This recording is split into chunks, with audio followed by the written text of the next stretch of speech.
A very warm welcome back to GlobeTrotting. More often than not, aircraft programs will have orders that don't pan out exactly as how they would have intended, whether for financial, operational, or other reasons. More often than not, you'd actually be forgiven for forgetting about, say, the existence of some of these orders, especially for, say, a family like the 737, which has accumulated thousands and sees cancellations every single month.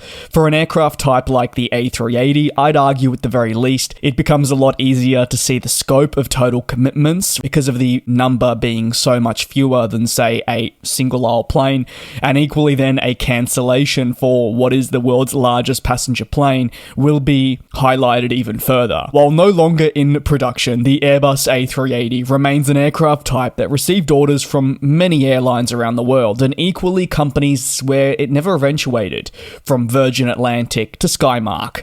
But there's another one that falls a little bit under the radar because it's not necessarily an airline. While total number of units may not sound big for a single aisle, for a plane like the A380, and considering the typical number of units each customer would go on to order, this order I'm discussing today actually consisted of quite a number of aircraft.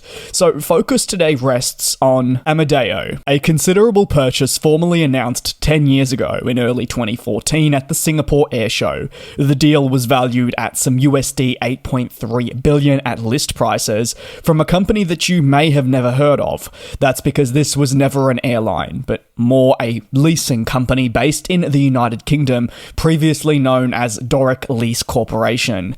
First announced before this Singapore Air Show 1 year prior, actually at the Paris Air Show. At that point it was just a provisional deal that still needed to be finalised, and of course there was the chance it collapsed.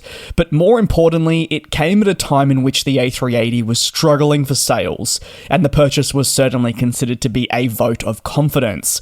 However, it wouldn't pan out exactly how Airbus may have intended.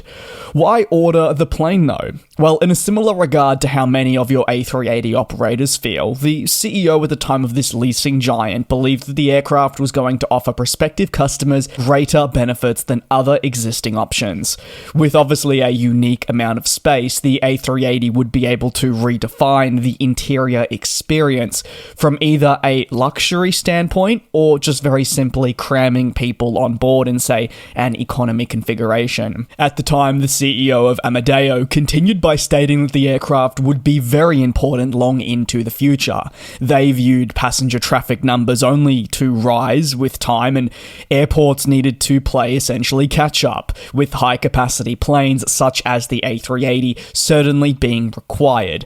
So at this point, the prior part of his comments are genuine to this day. We've seen passenger traffic increase, and airports have not necessarily expanded quickly enough to meet this. But the latter has great question marks around it. Despite a resurgence, it hasn't necessarily panned out exactly how maybe they would have thought some 10 years ago, where the A380, say, would still be produced at significant levels and there would be many more orders to come.